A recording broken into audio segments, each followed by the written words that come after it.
Assalamualaikum warahmatullahi wabarakatuh. Halo, perkenalkan kami dari kelompok 2 kelas 3C akan mempresentasikan mengenai teori perkembangan peserta didik. Adapun anggota dari kelompok 2 yaitu Rahmat Ramdan Nugraha dengan NIM 12020706061,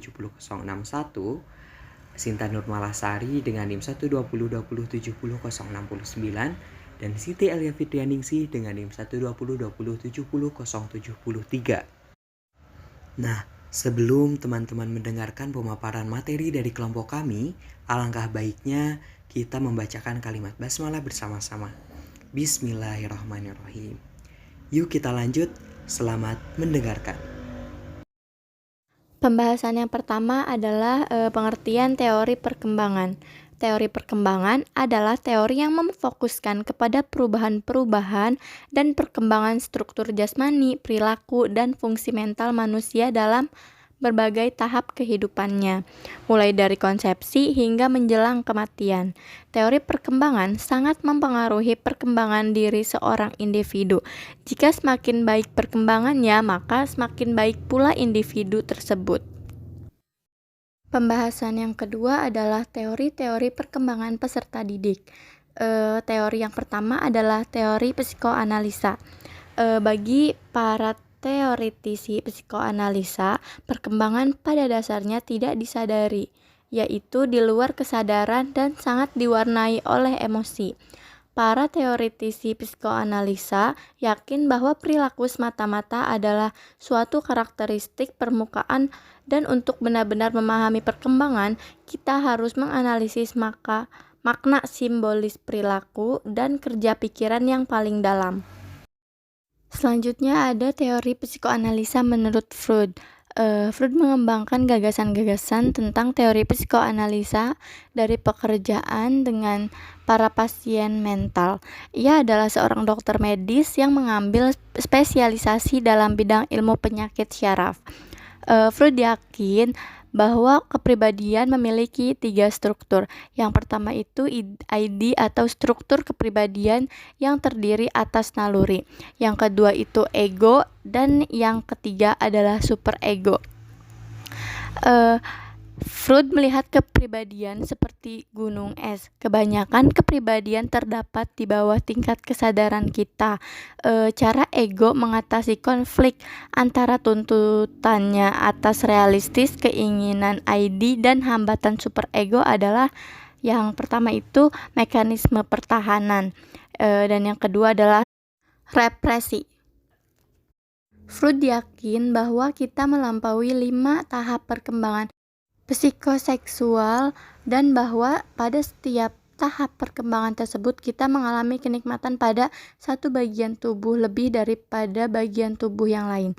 Tahapannya itu yang pertama, tahap mulut adalah tahap pertama kepribadian Freud yang berlangsung selama 18 bulan pertama kehidupan. Yang kedua itu tahap lubang anus, adalah tahap kedua kepribadian Freud yang berlangsung antara usia 1 dan 3 tahun. Lalu yang ketiga itu ada tahap alat kelamin, adalah tahap ketiga kepribadian Freud yang berlangsung antar usia 3 sampai 6 tahun. Lalu yang keempat itu tahap latent atau tersembunyi, adalah tahap keempat kepribadian Freud yang berlangsung antara kira-kira usia 6 tahun dan masa pubertas. Lalu yang terakhir, yang kelima adalah tahap kemaluan, adalah tahap terakhir kepribadian Freud yang berawal dari masa pubertas dan seterusnya. Lalu ada teori Erikson. Erikson mengatakan bahwa kita berkembang dalam tahap-tahap psikososial yang berbeda dengan tahap-tahap psikoseksual. Di pihak lain, Erikson menekankan perubahan perkembangan sepanjang siklus kehidupan manusia, sedangkan Freud berpendapat bahwa kepribadian dasar kita dibentuk pada 5 tahun pertama kehidupan. Dalam teori Erikson, 8 tahap perkembangan terbentang ketika kita melampaui siklus kehidupan. Masing-masing tahap terdiri dari tugas perkembangan yang khas yang menghadapkan individu dengan suatu krisis yang harus dihadapi. Bagi Erikson, krisis ini bukanlah suatu bencana, tetapi suatu titik balik peningkatan kerentanan dan peningkatan potensi. Semakin berhasil individu mengatasi krisis, akan semakin sehat perkembangan mereka. 8 tahap perkembangan menurut teori Erikson. Yang pertama itu kepercayaan dan ketidakpercayaan. Yang kedua, otonomi dengan rasa malu dan keraguan-raguan. Yang ketiga, prakarsa dan rasa bersalah. Yang keempat, tekun dan rasa rendah diri. Yang kelima, identitas dan kebingungan identitas. Yang keenam, keintiman dan keterkucilan. Yang ketujuh, bangkit dan mandeg. Dan yang terakhir, yang kedelapan adalah integritas dan kekecewaan. Yang kedua, ada teori perilaku dan belajar sosial. Para behavioris atau ahli perilaku yakin bahwa kita seharusnya hanya menguji apa yang dapat diamati dan diukur secara langsung. Kedua versi pendekatan perilaku yang menonjol ialah pandangan behaviorisme Skinner dan teori belajar sosial. Yang pertama, behaviorisme Skinner. Behaviorisme menekan studi ilmiah tentang tanggapan perilaku yang dapat diamati dan determinan lingkungannya. Dalam behaviorisme, Skinner, pikiran, sadar atau tidak sadar, tidak diperlukan untuk menjelaskan perilaku dan perkembangan. Bagi Skinner, perkembangan adalah perilaku. Oleh karena itu, para behavioris yakin bahwa perkembangan dipelajari dan sering berubah sesuai dengan pengalaman-pengalaman lingkungan. Jelas bahwa pengalaman yang disusun ulang dapat mengubah perkembangan. Yang kedua, ada teori belajar sosial. Beberapa pakar psikologi yakin bahwa para behavioris pada dasarnya benar ketika mereka mengatakan perkembangan dipelajari dan dipengaruhi secara kuat oleh pengalaman-pengalaman lingkungan. Akan tetapi, mereka yakin bahwa Skinner bergerak terlalu jauh dengan mengatakan bahwa kognisi tidak penting dalam memahami perkembangan. Teori belajar sosial atau social learning theory ialah pandangan para pakar psikologi yang menekankan perilaku, lingkungan, dan kognisi sebagai faktor kunci dalam perkembangan. Pakar psikologi Amerika Albert Bandura dan Walter Mischel adalah arsitek utama teori belajar sosial versi kontemporer, yang dinamakan teori belajar sosial kognitif oleh Mischel. Bandura yakin kita belajar dengan mengamati apa yang dilakukan oleh orang lain. Para teoritisi belajar sosial juga berbeda dari pandangan behavioral Skinner dengan menekankan bahwa kita dapat mengatur dan mengendalikan perilaku kita sendiri. Model belajar dan perkembangan terbaru Bandura meliputi perilaku, pribadi atau orang, dan lingkungan yang bekerja secara interaktif. Perilaku dapat mempengaruhi kognisi atau sebaliknya. Kegiatan kognisi seseorang dapat mempengaruhi lingkungan. Pengaruh lingkungan dapat mengubah proses pemikiran orang, dan seterusnya, seperti pendekatan behavioral Skinner. Pendekatan belajar sosial menekankan pentingnya penelitian empiris dalam mempelajari perkembangan anak-anak. Penelitian ini berfokus pada proses yang menjelaskan perkembangan anak-anak, faktor-faktor sosial dan kognitif yang mempengaruhi seperti apa anak-anak itu sendiri.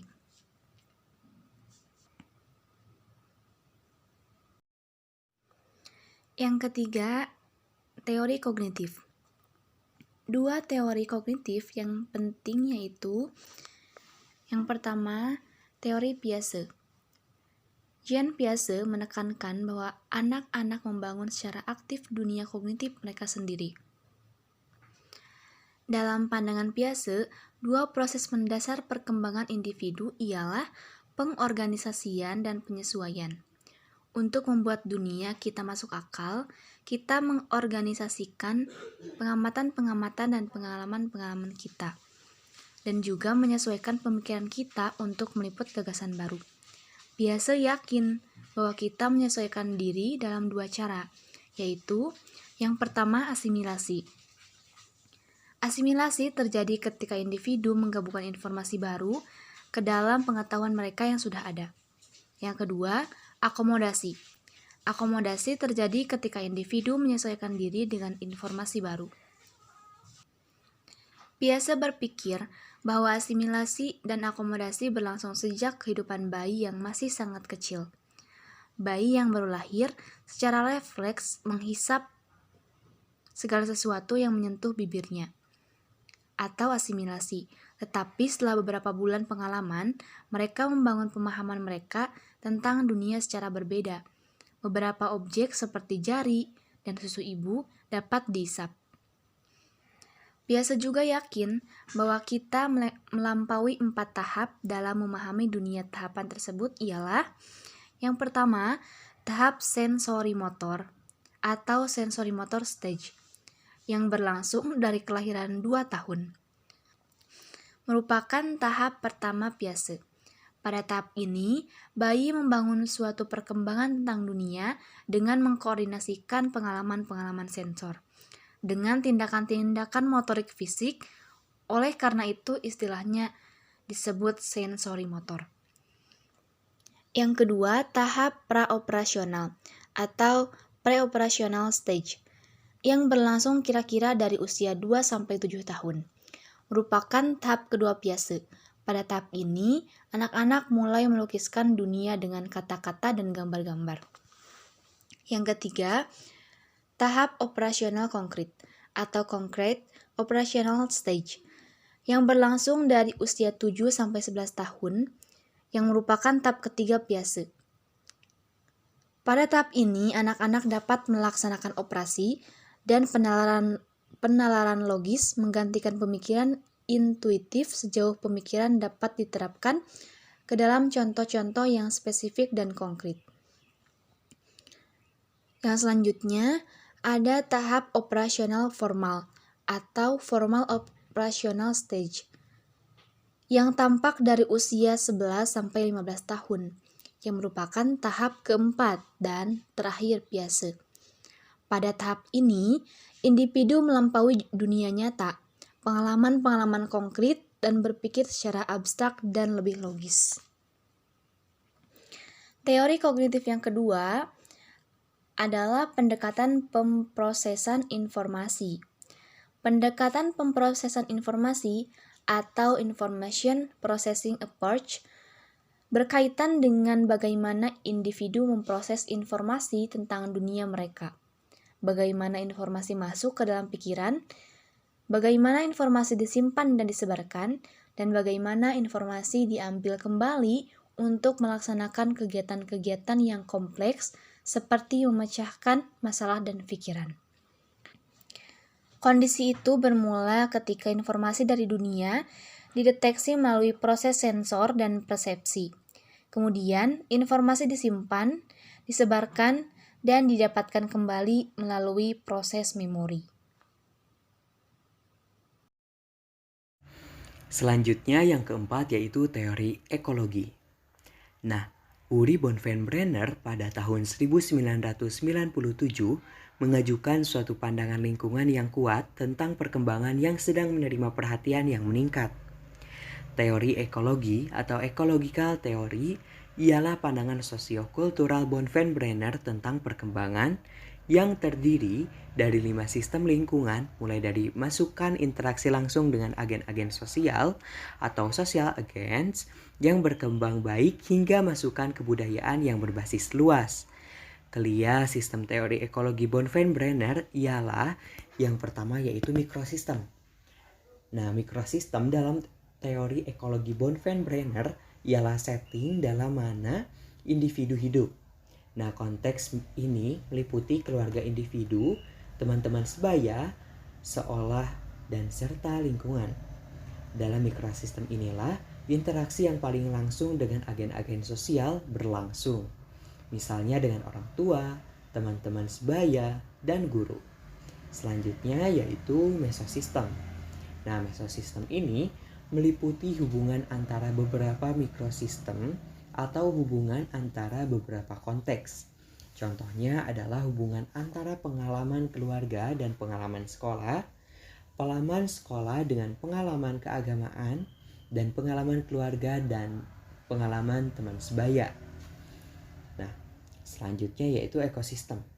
Nah, ekosistem ini dilibatkan ketika pengalaman-pengalaman dalam setting sosial lain, dalam mana individu tidak memiliki peran yang aktif dan mempengaruhi apa yang individu alami dalam konteks yang dekat. Selanjutnya yaitu makrosistem. Nah, makrosistem ini meliputi kebudayaan di mana individu hidup. Selanjutnya yang terakhir yaitu kronosistem. Nah, kronosistem ini meliputi pemulaan peristiwa-peristiwa lingkungan dan transisi sepanjang rangkaian kehidupan dan keadaan-keadaan sosiohistoris.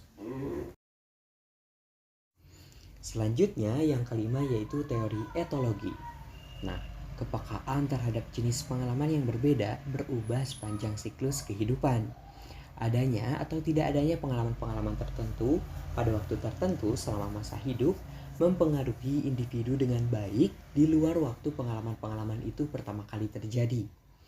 Pakar etologi yakin bahwa kebanyakan pakar psikologi meremehkan pentingnya kerangka waktu khusus ini pada awal perkembangan dan peran yang kuat yang dimainkan evolusi dan landasan biologis dalam perkembangan. Nah, selanjutnya, etologi lahir sebagai suatu pandangan penting karena pekerjaan para pakar ilmu hewan Eropa, khususnya Konrad Lorenz pada tahun 1903 sampai 1989, etologi menekankan bahwa perilaku yang sangat dipengaruhi oleh biologi terkait dengan evolusi dan ditandai oleh periode yang penting atau peka. Seperti pada behavioris, para etologis adalah para pengamat perilaku yang teliti. Tidak seperti para behavioris, para etologis yakin bahwa laboratorium bukanlah setting yang baik untuk mengamati perilaku. Agaknya, mereka mengamati perilaku secara teliti dalam lingkungan alamiahnya, di rumah, teman bermain, tetangga, sekolah, rumah sakit, dan lain-lain. Demikianlah materi yang kami susun telah kami sampaikan. Namun sebagai penutup, saya sebagai moderator akan menyampaikan kesimpulan. Kesimpulannya, teori perkembangan adalah teori yang memfokuskan kepada perubahan-perubahan dan perkembangan struktur jasmani atau biologis, perilaku, dan fungsi mental manusia dalam berbagai tahap kehidupannya, mulai dari konsepsi hingga menjelang kematian. Teori perkembangan sangat mempengaruhi perkembangan diri seorang individu. Kalau baik perkembangan, baiklah individu tersebut. Teori perkembangan meliputi yang pertama teori psikoanalisa, yang kedua teori belajar, yang ketiga teori humanistik, yang keempat teori kognitif, yang kelima teori ekologi, dan yang keenam teori etologi. Mungkin hanya itu saja yang dapat kami sampaikan. Mohon maaf jika banyak sekali kekurangan dan kesalahan. Terima kasih atas perhatiannya. Wassalamualaikum warahmatullahi wabarakatuh.